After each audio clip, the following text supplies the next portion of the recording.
Assalamualaikum warahmatullahi wabarakatuh. Waalaikumsalam.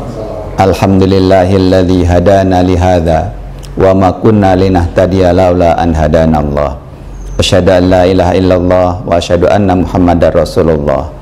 Allahumma shalli wa sallim ala nabiyyina Muhammad wa ala alihi wa ashabihi wa mawalah, amma ba'du. Pemirsa televisi yang dimuliakan Allah, kita lanjutkan tausiah kita selanjutnya. Kita sering mendengar istilah ibadah, tapi terkadang kita luput memahami apa itu hakikat ibadah itu. Para ulama memang sudah mencoba menjelaskan definisi ibadah.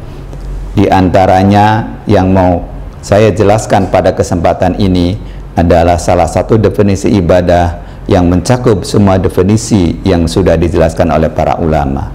Ibadah itu adalah at-taqarrub ilallah, mendekatkan diri kepada Allah, bimtithali awamirillah, dengan cara mengerjakan perintah-perintahnya, wastinabi nawahihi, dan menjauhi larangan-larangannya, wal amali bima adina bihi syari', dan mengamalkan apa-apa yang diizinkan oleh Allah sebagai syari'. Dengan demikian, ruang lingkup cakupan ibadah itu sangat luas. Maka para ulama mencoba membagi ibadah itu dibagi dua. Ada ibadah mahdhah, yaitu ibadah yang muatannya murni ibadah, dan ada ibadah ghair mahdhah, yaitu ibadah yang tidak hanya murni muatan ibadah, tapi di situ ada unsur muamalahnya. Bagian yang pertama, ibadah mahdhah inilah yang sering dipahami oleh masyarakat sebagai ibadah pada umumnya. Sedangkan bagian yang kedua, ibadah ghair mahdhah, adalah ibadah muamalah yang biasa dipahami oleh masyarakat pada umumnya. Pemirsa TV yang dimuliakan Allah, apa kira-kira karakteristik ibadah yang mahdhah tadi?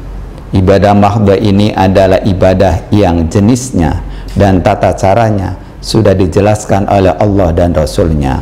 Allah menjelaskannya melalui kitab sucinya Al-Quran, dan Rasul-Nya menjelaskannya melalui hadis-hadis yang diriwayatkan oleh para perawi hadis. Nah, kalau kita perhatikan karakteristik ibadah mahdhah ini, paling tidak bisa kita lihat dari 4 hal. Yang pertama adalah bahwa ibadah mahdhah ini mengatur hubungan manusia dengan Tuhannya. Sering disebutnya hablum minallah, yaitu mengatur hubungan manusia dengan Tuhannya atau hubungan vertikal. Kemudian yang kedua, karakteristik ibadah mahdhah adalah statis, tetap, tidak berubah. Jadi sholat sejak masa Nabi sampai sekarang, bahkan sampai hari kiamat, tetap sama. Dimulai dengan takbiratul ihram dan diakhiri dengan salam. Dimanapun sholat itu kewajibannya adalah menghadap kiblat. Ada cerita yang sangat membuat kita kadang-kadang senyum-senyum tertawa, yaitu umat Islam yang berasal dari Pulau Jawa dibawa oleh penjajah Belanda ke Suriname.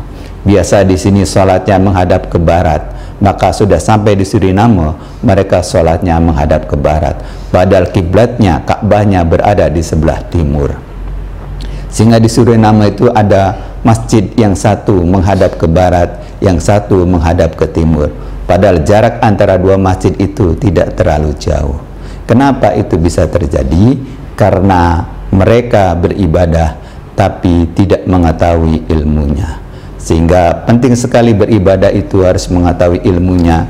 Sehingga Imam Bukhari dalam kitabnya menulis satu bab, yaitu al-ilmu qabla al-qaul wal amal. Ilmu dulu sebelum kita berkata dan sebelum kita beramal. Pemirsa TV yang dimuliakan oleh Allah Subhanahu wa Ta'ala, karakteristik yang ketiga adalah tadi yang pertama hablum minallah, yang kedua adalah tetap, kemudian yang ketiga ibadah mahdhah itu karakteristiknya adalah ghair ma'qulatul makna atau ta'abbudi. Dalam bahasa kita yang sederhana adalah sudah dari sononya begitu, jadi nggak bisa dibahas, nggak bisa diutak-atik. Misalnya kaum feminis nggak bisa mengkritik kenapa laki-laki boleh jadi imam sholat bagi perempuan, sedangkan perempuan tidak boleh jadi imam sholat bagi laki-laki. Itu nggak bisa dibahas seperti itu. Maka yang terakhir, karakteristik ibadah itu adalah kita sami'na wa ata'na. Jadi kita tinggal dengar apa yang dikemukakan oleh Allah di dalam Al-Quran, apa yang diajarkan oleh baginda Rasulullah dalam hadis-hadisnya, kemudian kita ikuti. Di situ tidak ada peran akal kita untuk berkreasi, untuk membuat-buat model ibadah kita sendiri. Kita tinggal mengikuti saja. Jadi tinggal ittiba.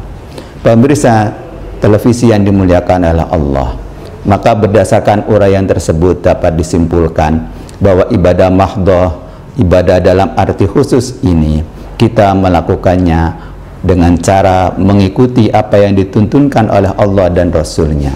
Kita tidak diperbolehkan untuk berkreasi, mereka-reka sendiri, mencari-cari model sendiri.